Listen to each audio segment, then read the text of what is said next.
সেইদিনা এটা নতুন বেংগলৰ ডিৰেক্টৰ আহিলে, ইয়াত মোক গানবোৰ গোৱাবলৈ আহে। তাৰ নাম আতিউৰ ৰহমান, একদম ডেকা ল'ৰা, 28-29 বছৰ হৈছে।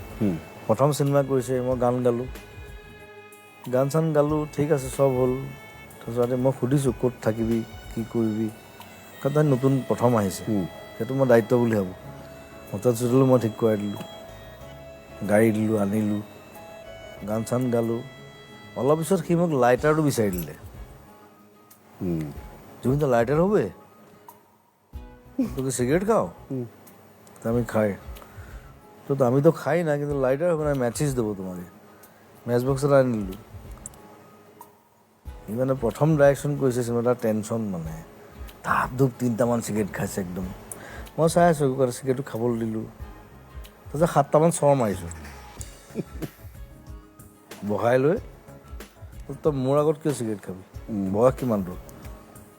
7টামান চৰ দিছোঁ, দি পেলাই ৰাতি আকৌ চুলিন গাণ্ডত নি ভাত খুৱাইছোঁ, পোলাও মাংস।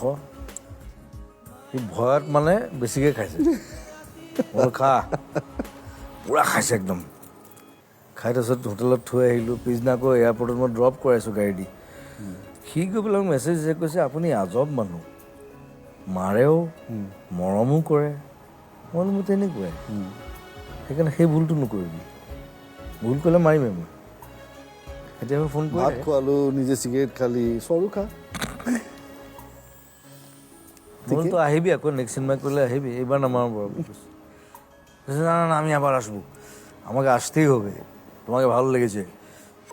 কেতিয়াবা শর্টত মৰমটো বেছি হৈ যায়।